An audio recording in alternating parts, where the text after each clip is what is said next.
पहिला सामना भैरवणा श्री विठ्ठल कोपरवाडा।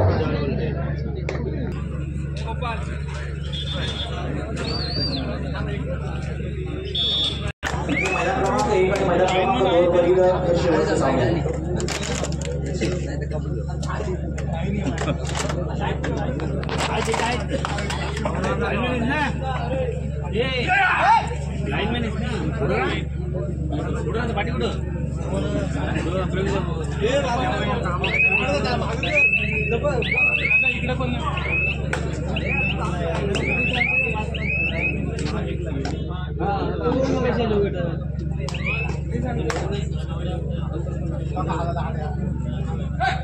सामन्यांमध्ये थोडासा आपण बदल करतो मैदानामध्ये, अर्थात 61 ही अडीकडे डिक्लेअर केला होता। भैरवनाथ यशवंतकार वर्सेस श्री विठ्ठल कोपरवाडा, अर्थात हा सामना मैदान क्रमांक 2 वर होईल। यशवंतकार वर्सेस श्री विठ्ठल कोपरवाडा आणि मैदान क्रमांक 1 वर या भैरवनाथ सामना नूतन हनुमान वर्सेस श्री गणेश वडगाव हा मैदान क्रमांक 1 वर होईल। नूतन वर्सेस श्री गणेश वडगाव आणि 2 वर भैरवनाथ यशवंतकार वर्सेस श्री विठ्ठल कोपरवाडा या चारही संघांना आपण याची नोंद घ्यायची आहे।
पुन्हा एकदा थोडासा माफ करा।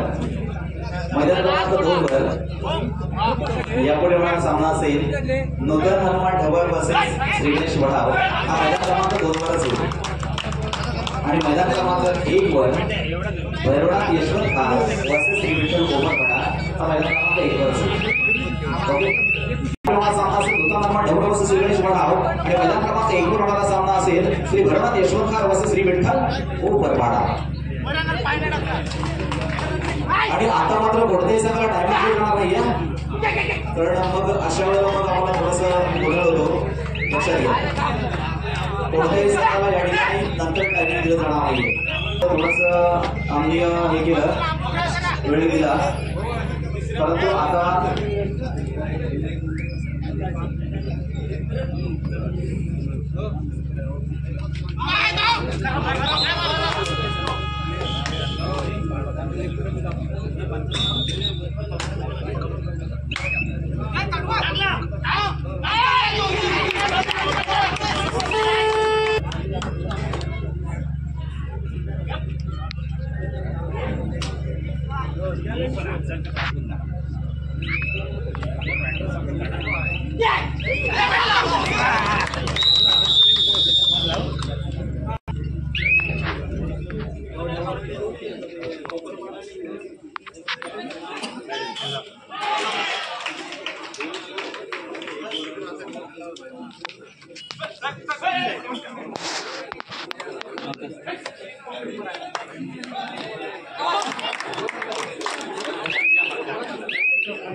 एक सुंदर खेळ संपूर्ण रायगड जिल्ह्यामध्ये करत असताना आणि रायगडसाठी सुद्धा करत असताना आपण अनेक वेळेला त्याला पाहिलं आहे।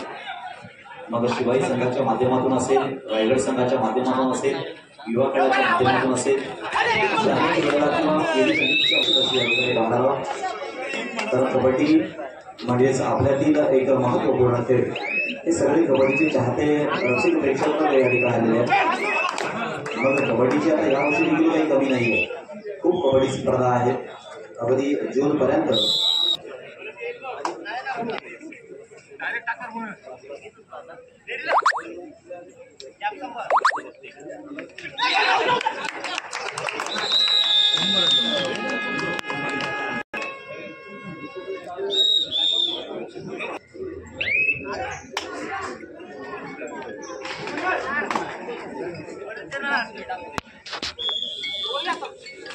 चालू सामने संपल्यानंतर दुसऱ्या फेरीचा खऱ्या अर्थानं प्रारंभ होणार आहे।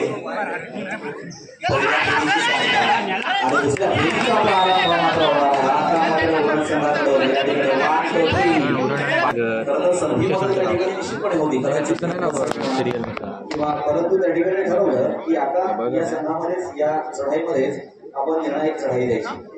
म्हणजे असे सुद्धा क्षण हे डेअरीचे असतात।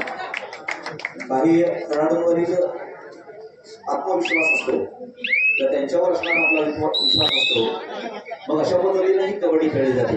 म्हणजे त्याचा आणि त्या ठिकाणी आपलं प्रशिक्षक आणि मार्गदर्शक हे देखील तितकीच महत्वाची भूमिका घेत असतात।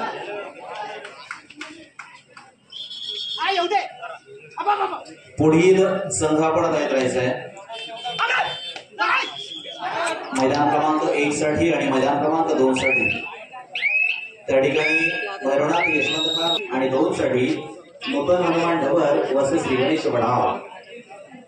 गतवर्षीच्या कबड्डी स्पर्धेमध्ये खऱ्या अर्थानं श्री विठ्ठल कोपरपाडा हा अंतिम विजेता संघ ठरला होता।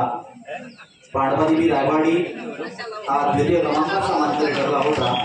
स्पर्धा या ठिकाणी संपन्न झाली होती आणि गतवर्षीचे 4ही संघ या ठिकाणी यावर्षीच्या स्पर्धेमध्ये सुद्धा सहभागी झालेले आहेत। आणि महत्वाचं म्हणजे 4ही संघ पहिली रेषा ओलांडून अर्थात पहिली फेरी पार करून दुसऱ्या फेरीमध्ये गेलेले आहेत। परंतु यावर्षीचा निकाल, यावर्षीचा रिझल्ट, यावर्षीचा खेळ पुन्हा एकदा राज्यांना खेळाडूची खऱ्या अर्थानं जी उभारणी असते किंवा त्या खेळाडूकडे असणारा जो फॉर्म असतो परफॉर्म त्याच्यावर अवलंबून करणं आणि निश्चितपणे तितक्याच जोशानं किंवा जोमानं प्रतिस्पर्धी संघावर मात करण्यासाठी स्वार झालेला खेळाडू नक्कीच यशस्वीतेच्या मानकाला देणार आहोत। कारण दुसऱ्या फेरीमध्ये जो पराभूत होणारा संघ आहे ना त्याच्यातून उत्कृष्ट खेळ करणाऱ्या खेळाडूला आपल्याला चषक द्यायचा आहे, जे अर्थातच बाबू वाडकर यांच्या माध्यमातून ते चषक देण्यात आलेला आहे। याची देखील आपण नोंद घ्या। पराभूत होणाऱ्या संघातील उत्कृष्ट खेळ करणाऱ्या खेळाडूसाठी ते चषक आहे, सन्मान चिन्ह आहे। ते आमच्या समाजाच्या आपल्या माध्यमातून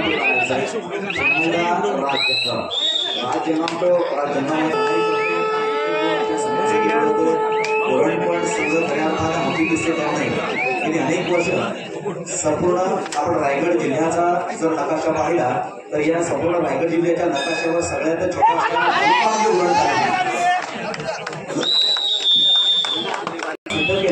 आणि जरी छोटा तालुका असला तरी कबड्डी क्षेत्रामध्ये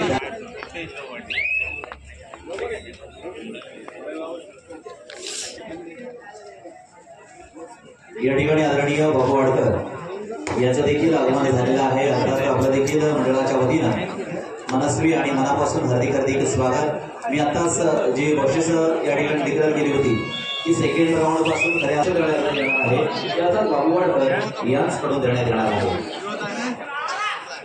म्हणून बाबू वाडकर आपला देखील धन्यवाद देणार आहोत आणि मी मंडळाच्या पदाधिकाऱ्यांना विनंती करणार आहे अर्थात बाबू वाडकर यांना सन्मानित करायचं आहे। मी जनार्दन गुरु आपणास विनंती करणार आहे आपल्या शुभ हस्ते या ठिकाणी बाबू वाडकर यांना सन्मानित करायचं आहे। कारण तिथे त्या मंडळासाठी अर्थात चषकांच्या माध्यमातून सन्मान चिन्हाच्या माध्यमातून अनेक मंडळाला त्या ठिकाणी सहकार्य करत असतात आपल्या खेळाडूंना। त्या ठिकाणी त्याच्यामध्ये उत्स्फूर्तपणा वाढवण्यासाठी, त्याच्यामधला जोश वाढवण्यासाठी, त्याच्यामध्ये अजून ताकद वाढवण्यासाठी या ठिकाणी अशा पद्धतीनं त्यांना प्रोत्साहित करत असतात। म्हणून बाबू वाडकर आपल्याला देखील आम्ही धन्यवाद देतोय। विश्वनाथ पाटील यांनी देखील इथे अनेक वेळेला गेली अनेक वर्ष कबड्डी स्पर्धा केलेली आहे। अर्थात एक ज्येष्ठ सूत्रसंचालक कबड्डी समालोचक म्हणून विश्वनाथ पाटील हे संपूर्ण रायगड जिल्ह्यामध्ये खऱ्या अर्थानं प्रख्यात आहेत। मग बाबू वाडकर आपण दिसलात की आम्हाला नेहमी सरांची देखील आठवण पडली, कारण एक मनोरंजकाच्या भूमिकेमध्ये आपण सुरुवातीला पासून या ठिकाणी या कबड्डी क्षेत्रामध्ये आता मात्र आपण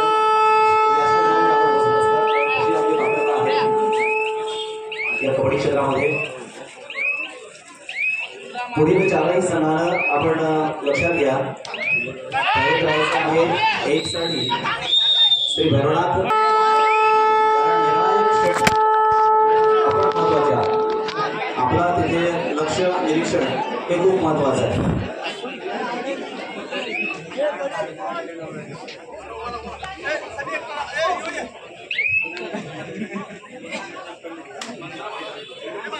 हॅलो रुपेश मात्रे तिथं सगळ्यांना थोडं पाठी घ्या. आपण पुढे राहा. आपण लाईन मॅन आहात ना.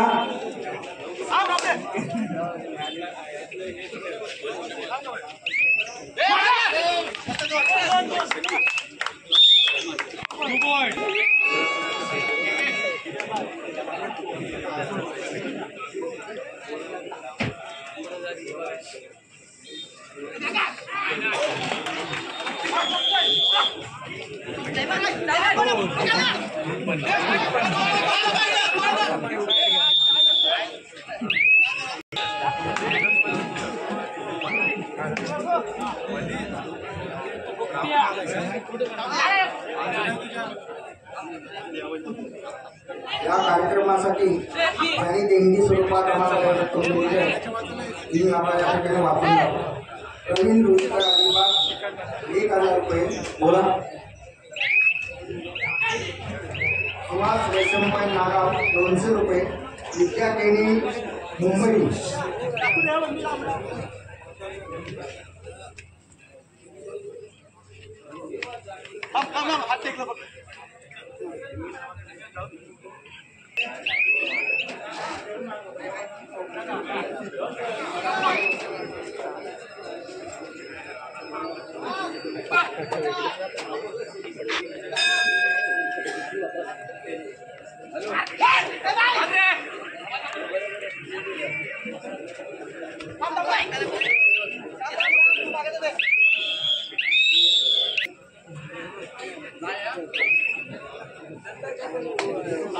शेवटची 5 मिनिट 23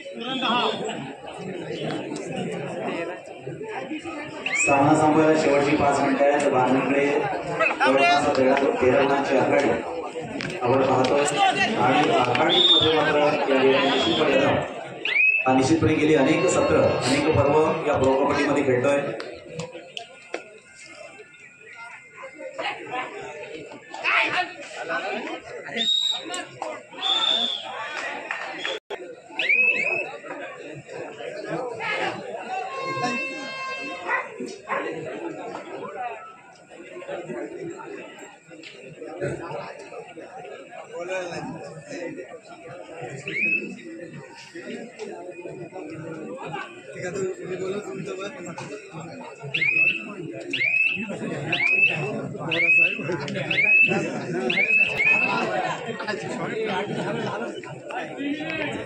शेवटची 3 मिनिटं आहेत. मैदान क्रमांक 1 वर यापुढे होणारा सामना असेल तो भैरवनाथ यशवंतखार वर्सेस श्री विठ्ठल कोपरपाडा.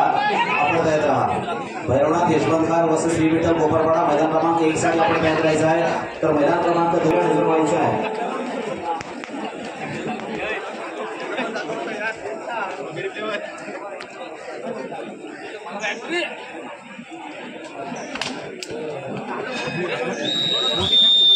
तो संघ बाद करण्यात येईल.